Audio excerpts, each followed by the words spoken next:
4 years ago, Donald Trump commuted the sentence of then 63-year-old Alice Marie Johnson. Johnson had been locked up in a federal prison in Alabama for 22 years on a nonviolent drug charge. When Kim Kardashian learned of the story, she asked former President Trump to give Johnson a second chance. And now Ms. Johnson is asking lenders to do the same for millions of Americans, give them a second chance at getting a home loan. Johnson is working with Ready Life, an African-American fintech firm that uses a person's rent payment history instead of a credit score to secure a mortgage loan. Alice Marie Johnson, she joins us now. Thank you for being here. Thank you, Mimi, for having me on today. I was really excited to be on this program. Thank you. It is such an honor to have you here today. And as I mentioned, you've been out of prison for the last 4 years, advocating for prison reform and sharing your own experience. And I think most of us are pretty familiar with your story, but for those who may not, can you share a little bit of your story? Yes, I'll be happy to very quickly tell you that I was convicted as a first-time nonviolent offender to life plus 25 years without the possibility of parole. I was initially offered 3 years. It was termed that I did incredible things in prison, but there are so many others who are like me. My story came to the attention of Kim Kardashian, who worked tirelessly on my case. You probably heard me call her a war angel because she was not only an angel for me, she was a war angel because she went to war for me, saying that she would never stop fighting until I walked out of prison free. And so when I came out, I have never stopped fighting for those who've been left behind who deserve a second chance. And really and truly, Ready Life has given me that opportunity to fight for yet other second chances for all Americans who've been marginalized. Yes, we love that. I'm going to get to Ready Life. That is such a great program, and we're going to explore all of that. I wanted to know, Miss Alice, if you could take us back, though, 2 or 3 days before it was time for you to go to prison. If you could walk us through what that was like. What were you thinking? I mean, how does one mentally prepare for a 20-plus sentence? Well, I was preparing for a life sentence because they told me the only way that I would ever return to my family would be as a corpse. And honestly, it was my faith that kept me going. My mother told me never forget who I am and not basically to conform to prison life, but to still hold my own standards and the character, the upbringing that I'd been given. I'd made a mistake. I certainly did, but it did not deserve a life sentence.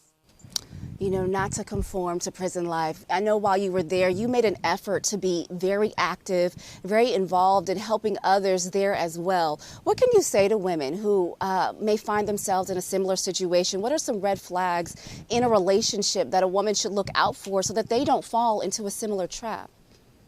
If you're in a relationship and it seems that someone is coming up with money or is giving you a little bit too much, you really need to check the source. If you can't really see where he's working or where he's getting his source of income, sometimes they'll tell you that they're going to a job, but that job don't last all day. Be very, very careful of that. Be very, very, very careful of that. Thank you. I know since your release, you started your own company, Taking Action for Good. You travel around the world, putting a human face to the problem of our criminal justice system. Why is that so important to you, Ms. Alice? It's important because when you see a face, you just can't walk away. When Kim Kardashian and the world saw my face and saw my family, that is what made the big difference. It really birthed the bipartisan First Step Act because people across the aisle saw that this is wrong. If you just read about a story, that's one good thing I can say that has come out of social media is that you're able to see the faces and the stories and not just read about them. That is so true. Actually putting a face to the problem, it kind of makes you feel a little bit more connected. Thank you for sharing that. I want to talk about Ready Life because just like what you stand for, Ready Life wants to give people a second chance, a better chance at home ownership. How did you get involved with Ready Life? Well, I got involved because that is what I do is I advocate for those who are incarcerated to have a second chance. And when they come out, I try to help them get what I call their freedom legs. And coming out of prison, it's very hard to even rent less ways own a home because many don't have credit scores.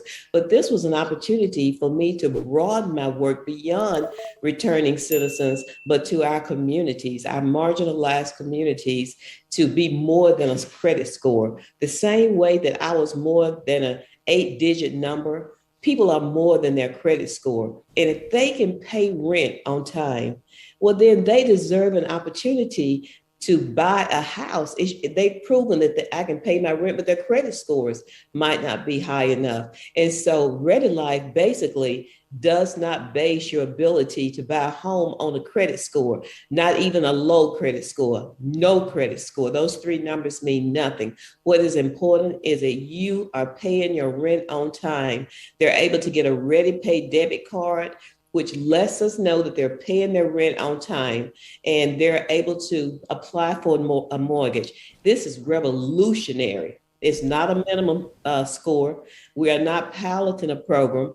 We have been in the trenches. Ready Life has been in the trenches doing this work, preparing for this day, because that in itself, to have freedom, economic freedom, really is a pathway to economic justice, racial justice also, because as Martin Luther King said, economic injustice is the inseparable twin to racial injustice.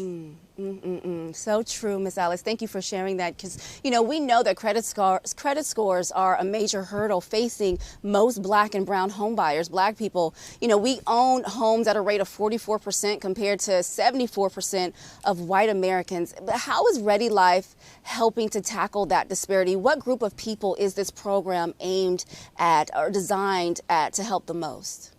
Well, it's really and truly going to help Black and brown people, especially young people. It's going to help all people, but especially that group. Did you know that the average age of home ownership is in the 40s?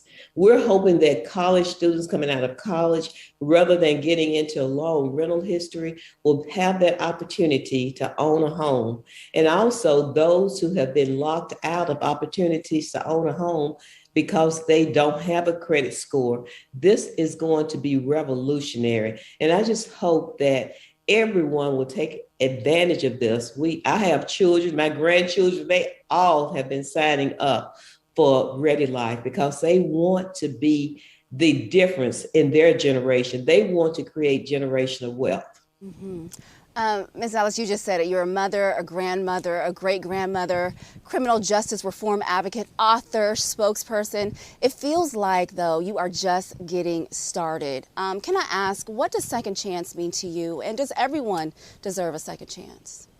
Yes, second chance means to me that even though I made mistakes in the past, I'm not the same person. And it's given me that opportunity to live life fully with my family, to be a productive citizen, to be a part of my community, to go out and advocate second chances for others, because only by the grace of God am I sitting here. So I have become the voice and the face of hope, the voice and the face for second chances. We love that. We love that. Last question before I let you go. I know you are a very spiritual person. What's your favorite scripture? What scripture got you through all of those years? Can you leave us with that? Yes, that will be Romans 8:28. And we know that all things work together for the good for those who love God and are the called according to his purpose. So I knew that there had to be purpose in my incarceration. As I saw myself changing the lives of women, I walked in my purpose. And now I believe I'm walking in that purpose now by helping change the life of women and men and families for generations to come. Absolutely.